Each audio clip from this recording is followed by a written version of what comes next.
Tonight on Timber Talk, the Porkers do it again. And Walpole advances to the state semifinals once again.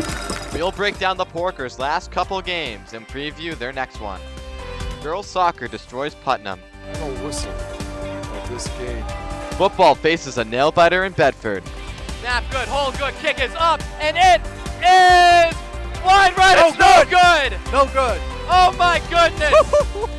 And we're going to overtime here in Bedford. Unbelievable. Could they eke it out in overtime?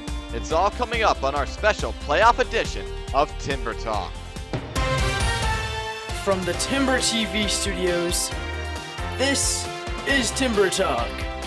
Here is Brady Goldman and Sawyer Regan. Good afternoon and welcome back to the show. I'm Sawyer Regan. And I'm Brady Goldman. And we've got 4 teams who have had postseason contests last week. So we'll begin with girls soccer. The Timberwolves last Monday faced Putnam Votech in an MIAA tournament play-in game. Putnam, ranked dead last in Division II, gained this opportunity because of the team's 7-6 record in the regular season, which automatically qualifies them for a preliminary match. What do you get when 2 teams face off against each other in a playoff game when they are separated by 40 spots? 14-0 is the answer. This was never a contest as Walpole was up 10-0 at the end of the first half and won 14-0 with 3 goals from Bella Bingham and a goal each from Maeve Connors, Madison Walzer, Julie Bordeaux, Jessica Bordeaux, Ali Ma, Katie Downs, Ali Ma, Aubrey Ma, Alexis Dubois, Abby McMahon, and Ryan McDonald.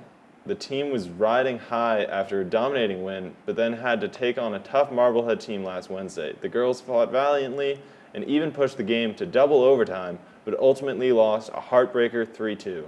Thus, their season comes to a close, but they should feel proud of how much they accomplished this year.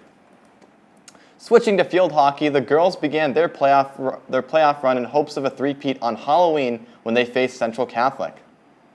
In a dominating victory, the girls came out on top 7-0 with 3 goals from Kate Schneider, while Riley Halloran, Caitlin Caulfield, Emily Dunn, and Carolina Hanwork each assisted with a goal of their own.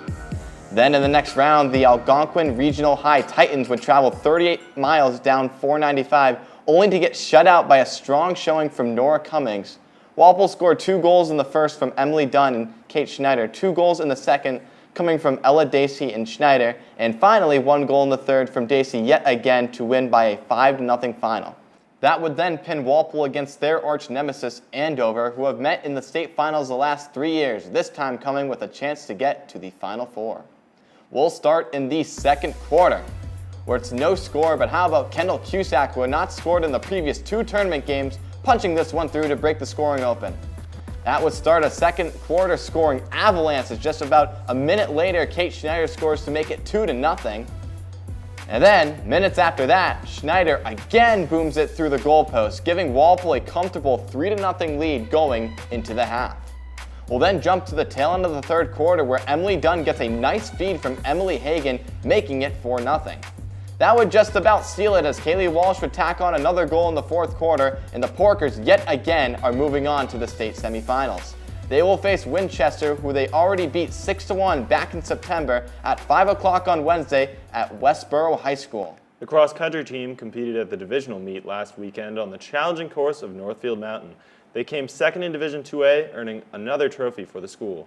Notable performances come from Owen Alphon, who came 7th, and Luke Zahurik, who came 15th. Next week, they compete at all states to look for another win. Finally, Walpole football landed the 9th seed in the playoffs. With an hour-long bus ride up to Bedford, this team was thirsty for a big first-round victory. What commenced last Friday night was a nail-biter to the finish, which saw both teams throwing punches. We'll begin at the first play of the second quarter where Jack English takes the handoff at fullback and powers in for the game's first points. Then after 2 teams trade punts, we see Makai Volsey making his first impact play of the night with a long catch and run from the 41 to the Walpole 11, which would then set up Siler Pimentel to find Lawrence Andrade in the end zone to make it 7-7.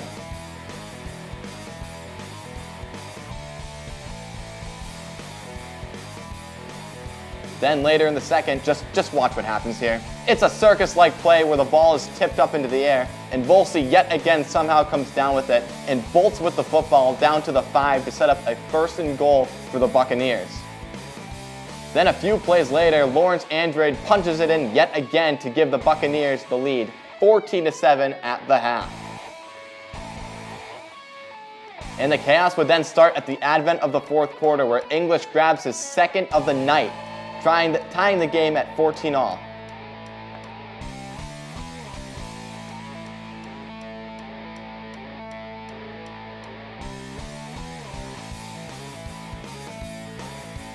However, on the very next drive, it takes Pimentel one play to find Makai Volsi, who gets past everybody, beating Cesario for an explosive 85-yard touchdown to recapture the lead. The Bucs would miss a PAT, which would prove very costly, as the Timberwolves punch right back, with Jack English grabbing his 3rd touchdown of the night, making it 20-20, with the Timberwolves also missing the PAT after a late penalty was called for celebration on that score. Thus, Bedford had their chance to end this game, and with 5 seconds left, the snap is good, hold is good, and the kick is up, and he misses it wide right. And for the first time this season, we have overtime in a winner-go-home first-round matchup. Walpole got possession first, and for those who do not know, both teams get the ball at the 10 with no running clock. So on 4th and goal, Coach Sullivan calls a gutsy play, and Dylan Needham finds the edge to the right and scores. Cole Pileski would then run it up on a reverse, and Walpole is up 28-20. Now Siler Pimentel, with the season on the line on 4th and goal, decides to keep the football, and a mob of Walpole defenders surround him, stopping him at the 2, and Walpole lives to play yet another day. They will take on number 1 seeded Scituate this Friday night. And that's going to do it for our show this week. I'm Sawyer Regan. And I'm Brady Goldman. We'll be back next week to recap field hockey and football.